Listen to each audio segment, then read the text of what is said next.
So what we're going to show you is the full process of cutting, facing, and welding using the AXXAIR. This is the 201 power supply. And then we've got the 52, I believe, weld head, or is that a 115? Oh, 76 weld head. Then we've got a facing tool as well. So we'll walk you through all of these processes. The other thing that we're doing, just for your information, I am recording this, and then I'll send you a link to that recording. And that will allow you to share this with anybody else that you may want to there if somebody else couldn't be here and they wanted to see it. Okay. All right? So before we get started, any questions that we need to cover before we get started? A couple of questions I had was, are all of the heads open faced on the rental equipment, or any of them closed? So all of the heads on that quote were just like this one. These are all closed heads, okay? So we do offer the open-faced heads. Most of the time for sanitary tubing applications like you're talking about, or that we understood this was, you would want to use that. Okay.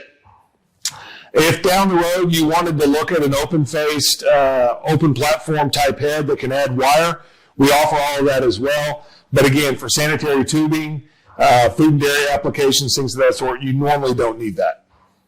Okay, that was what I was picturing. I was thinking different terminology. That's right there is opening. It has the capability to open. Yes, so you yes. can in between things. Okay. Correct. And this is designed around the BPE spec. So if your fittings have 1 inch of tangent, which would be a BPE style fitting, you'll be able to do those without any pre-tack. Okay. Now, let's say that you've got a bunch of stubby ferrules and you've only got a 1/2 inch overall length. You can pre-tack it, and there are ways to make this weld head work on that as well. Okay. But for the purposes of today, we're going to be doing a tube-to-tube demo, obviously, so we don't have that same problem. So, are you guys currently doing sanitary tubing? We are not. This would be kind of a foot into the market.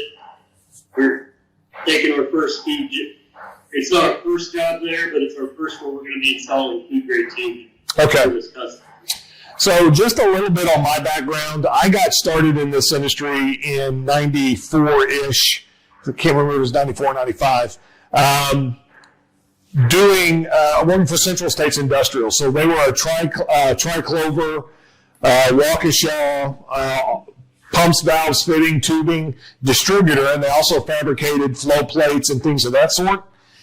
And then they started a tooling division, which this was back when Orbital Welding was really new to the industry. And I was their first sales guy, and I went around the Midwest pulling a race car hauler that was our demo trailer, and I did demos for, 7 to 10 years.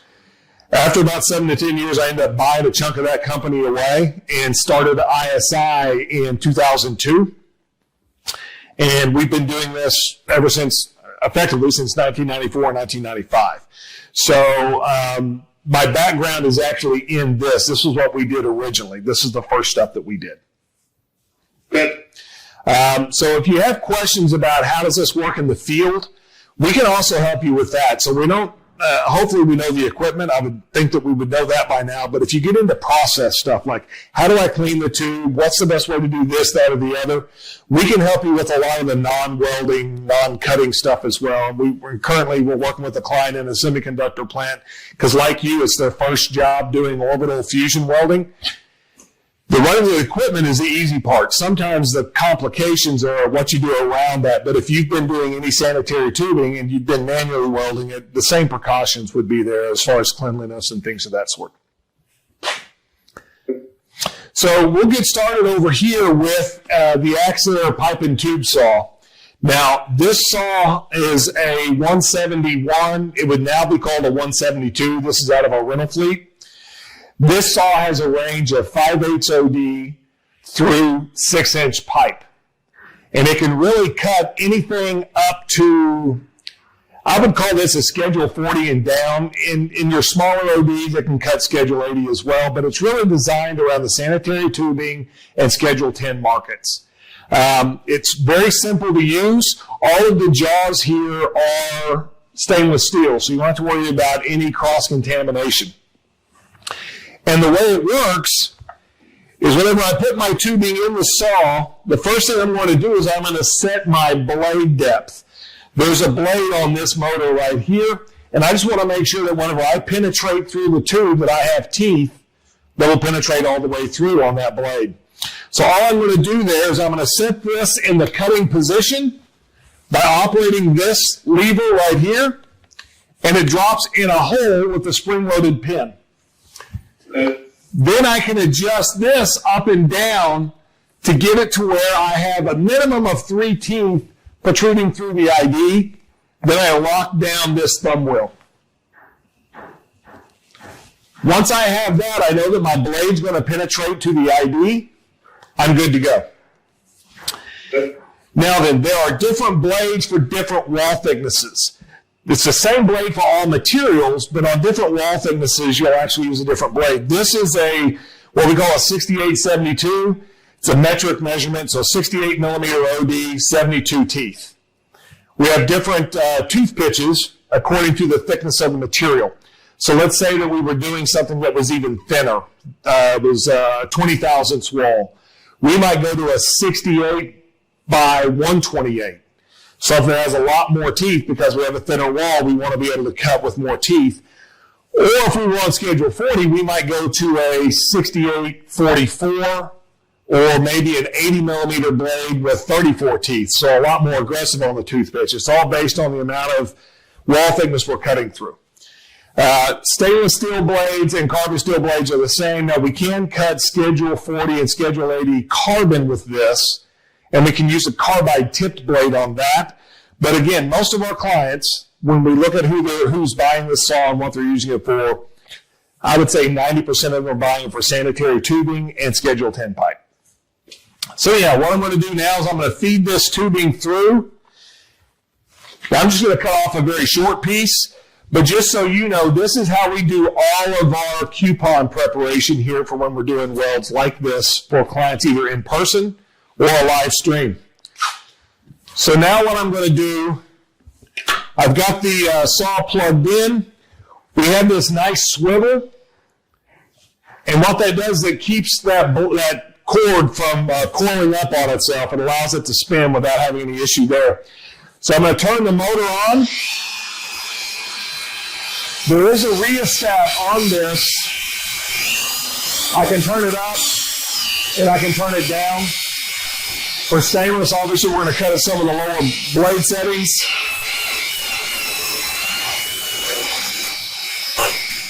So I get that down to that lock position there. And then I'm simply going to rotate this around. Got a hand wheel rotation right here.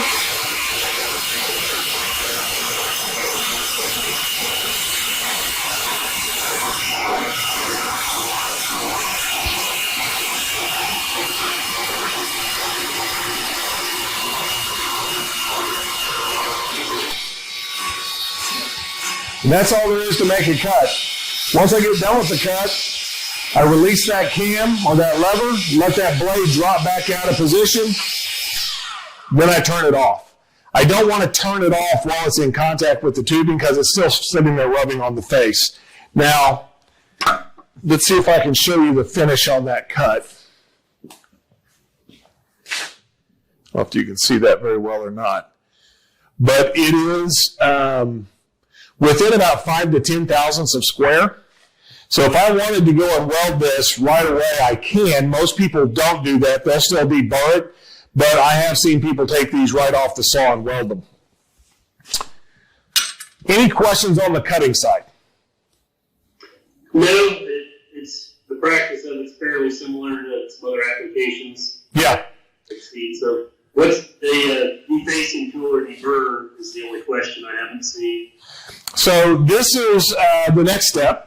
This is an AXXAIR DC65. And again, all of these facing tools in their product name or model is going to give you the size that they can handle. So this can handle up to 65 millimeter or up to 2.5 inch on the OD. So what I've got here is I've got a tube that we just cut off of that saw where we were setting up for the demo. And what I would do then I would set the tube inside this collet here.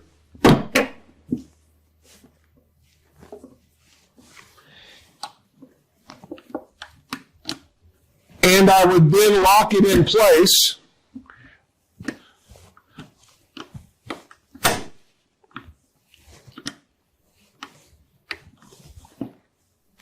There's a spring-loaded knob here. I simply not lock that in, like so. And then I can turn, this happens to be a cordless drill.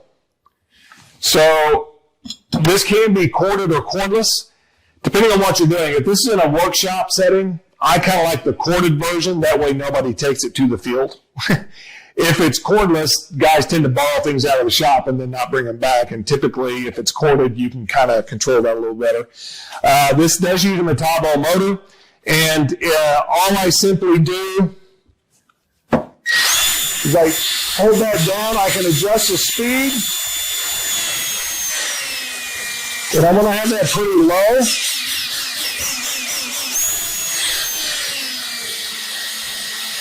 I'm going to feed this in,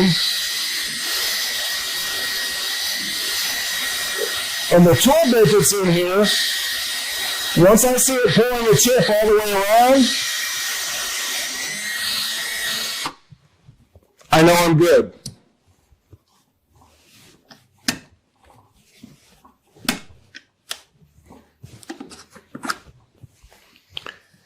And see if you can see that finish. I think on the camera it's going to be hard to see that, but it removes any burr, and it also squares it up. So now I know that I'm really square for when I go to welding.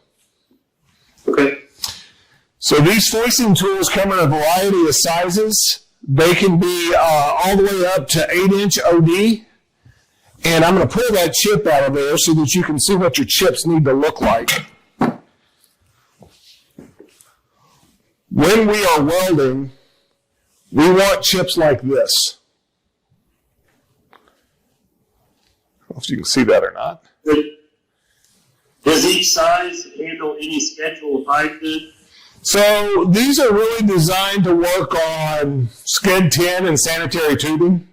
So if you go, I have done Schedule 40 and Schedule 80 with this as well. We can put a beveling block in there unless you put a bevel on it. But that's not the norm with it. But yes, it will handle that. On the 8-inch variety of this, you actually have a little bit beefier motor and a little bit different gearing, so it can handle some heavier wall as well. We don't have anything heavier than Schedule 40, but there's a mix of some thinner. Okay. Inch 3/4.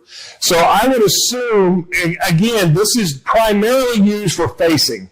It can bevel. It's not the normal use of it, but you can bevel with this as well. Okay. Okay? So now we've cut and we've faced. The next thing we'll do is we'll step over here and do the weld. So I think Sarah's actually going to move the camera a little bit so you can see the face of this. And that machine has the cooling option on it? Yes. So on this system, the cooler is integral to it. It's sitting right here on the bottom. Okay. And everything connects right here on the cooler, so that's where it gets its power. You pour in the coolant right here.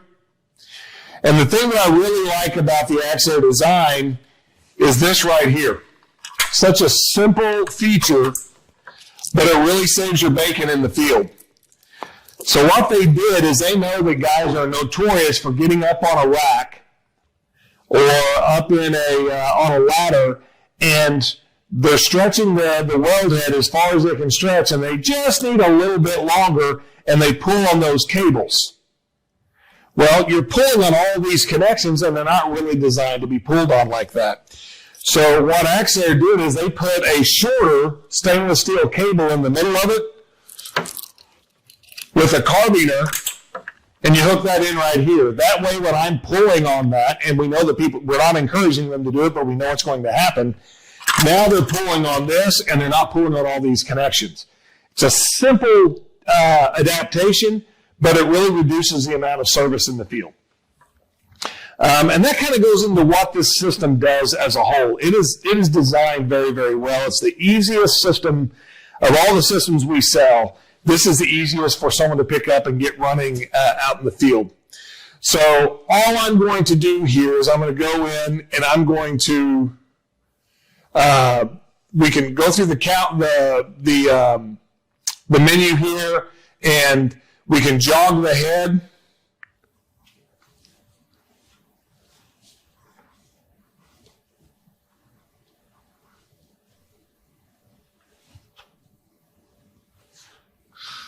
You can see here that I'm moving the head. I can check everything. I can put my tungsten in. I can tell it what size tungsten I'm running. And if I tell it to go to the 16th, it's going to move that around here for me. So I can also run a 332 if I wanted to. Okay. So I'm going to go back to the home screen. We're going to go into the library, and this is where we can build our programs. So I'm going to hit the add, and I'm going to give this a name. We're just going to call this the 02/19/24 demo, just for today's date. We're going to pick the weld head. So we're going to choose that we're running an AXXAIR weld head, so it has a picture of it right here. But you can see down here we've got all these other brands that we can run. I can operate the ARC machines, Orbital, Orbitech, Polysood, ESAB, and MK products. All of those will operate off of this, and that's a really key feature to this system is, let's say that you wanted to rent another weld head because you needed to run some 1/4 inch tube and you didn't have a 1/4 inch weld head. I can rent you an ARC Machines head and you can hook it up here and it will do the 1/4 inch tube.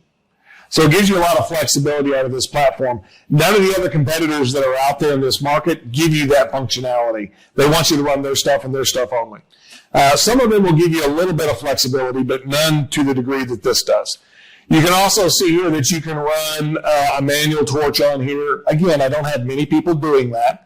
But it is an option, so you could use this as a tacking weld head as well, a power supply.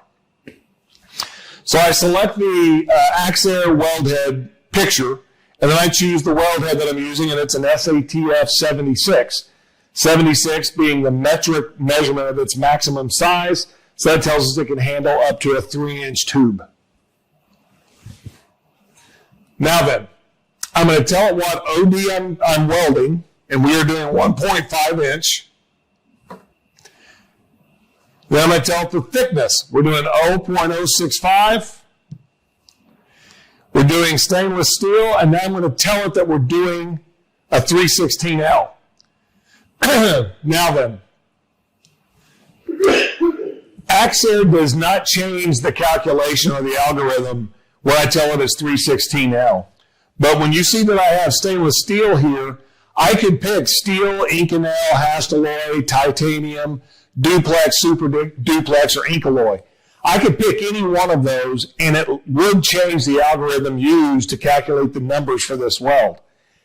AXXAIR is the only one that does that. They actually did the homework, and they know that welding an Inconel weld is going to be slightly different than running a 316L weld. And so they've given you the ability to change that and get those can numbers really quickly. But we're going to stainless. So the next thing is I'm going to save that program. And you can see here that it just gave me that program when I've got that green bar there.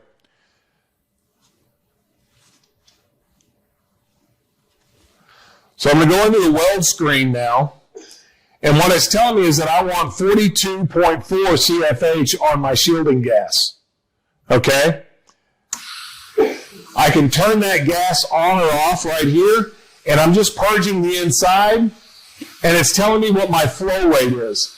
That, again, is a unique feature of the AXXAIR. We have digital flow meters on our power supply, so if you're up in a rack and you want to make sure you've got enough gas flow, it's going to have a range that gas flow needs to set within, and if it's not in that range, it's not going to let you weld. But it's going to give you a readout telling you what your flow rate is. Okay, I can also turn on my water cooler. And as long as I have a green button here, a green light here, I'm good. If that light turns yellow or red, I may have air trapped in there or maybe low on coolant. It's going to let me know that. Now that I can also choose to weld without the water cooler. We normally don't recommend people do that because if you're welding repetitiously, you've got a lot of welds to do and you can do them back to back to back, you will at some point heat up this weld head and you're going to have an issue. So the other thing that's really nice about this system, any other manufacturer out there, to change the collets, I actually have to have a screw that sets in right here. And I've seen entire job sites get shut down because people lost the screws or dropped them inside the weld head. Obviously, you don't want that screw bouncing around in there with your gears that are driving that rotor around. AXXAIR did a really great job. These are stainless steel, and they are a screwless or tool-free interchange. I simply drop it in, and I can lock it in by hitting that button. So it's a very, very nice design on that. We've got a couple of coupons here that we cut on the AXXAIR and then faced in advance of our demonstration.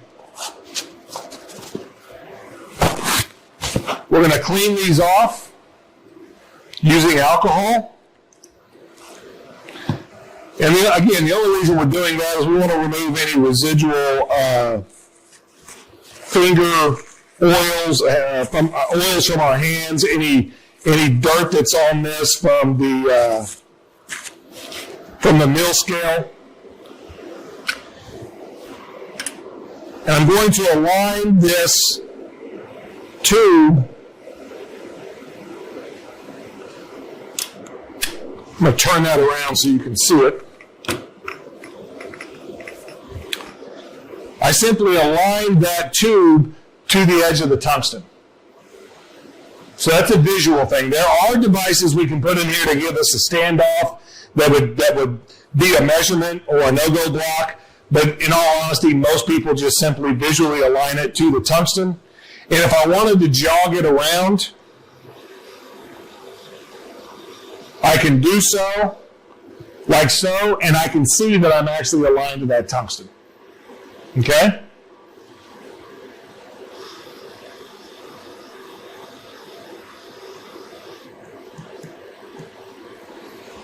So now I'm going to clean the other side. And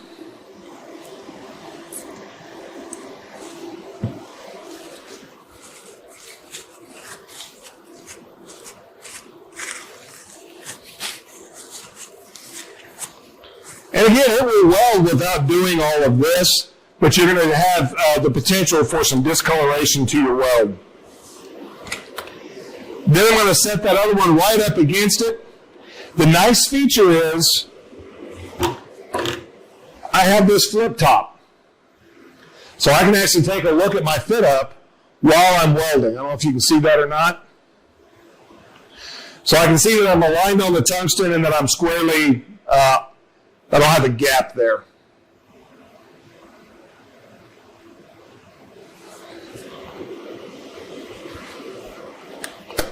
Okay, so the next thing I want to do is I'm going to make sure that I've got my ID purge running. For this purpose, all we're doing is putting a beaker stopper on.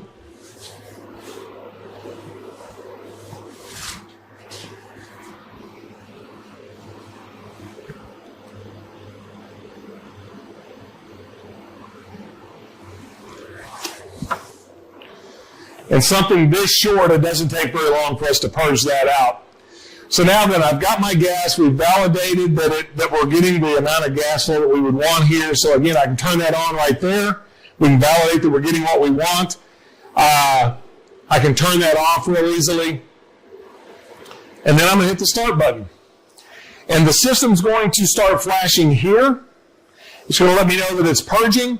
And then I get a countdown for my purge right here. So what we have is we have the program variable over here and the actual. I've got program 42.4 CFH on my flow. I'm getting 45.3, so I'm within that plus or minus 10% range. After it exhausts that, it's going to strike the arc and start welding. We've got a scheduled upslope, and you can see here the progress that we're making as we go around the tube.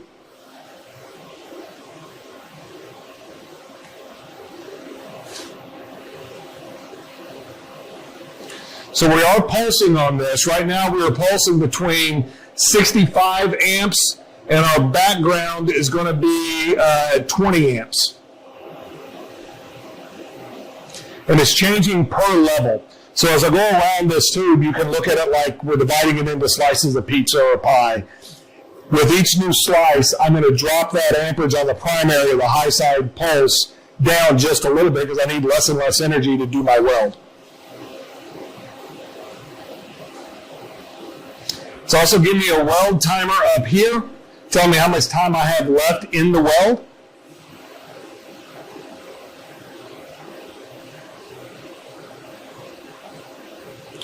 It also tells me how fast I'm rotating. So our program variable is at 3.94 inches per minute. We're actually traveling at 3.94, 3.93. It's giving us a real-time feedback on that.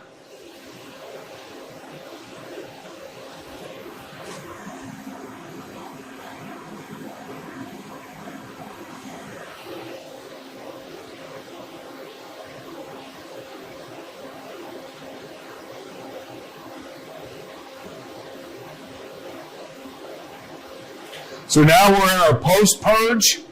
It's going to keep gas flowing over that weld for the next 30 seconds or for an additional 30 seconds. We're down to about 10 seconds left. And what that gives us is a time for it to cool and get beyond that austenitic phase. That way we're not going to have any oxidation there.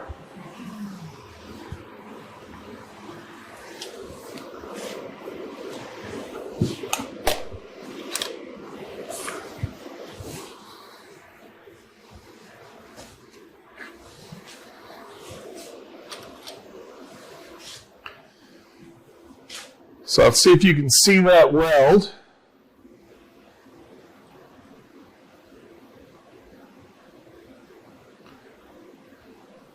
So that's what the weld will look like on the OD, and we'll see if we can get you to where you can see. You can just barely see the bead on the inside there. So we are fully fused on the inside, and if you would like, we're more than happy to send this coupon to you. The system allows you the flexibility of then printing that weld if you want, or you can store it to a USB drive, and you can store all the welds that you did for that day or for that job on that USB drive. All that gives you is a validation that your programmed variables were performed as programmed. So it will give you your tungsten length in the setup of the weld head.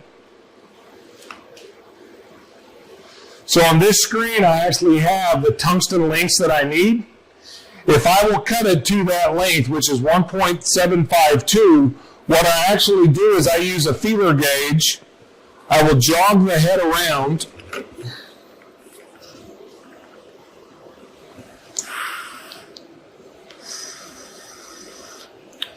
I would put my tubing in here and use a feeler gauge and drop the tungsten down on the feeler gauge and know that I have the right setting. So it's really straightforward.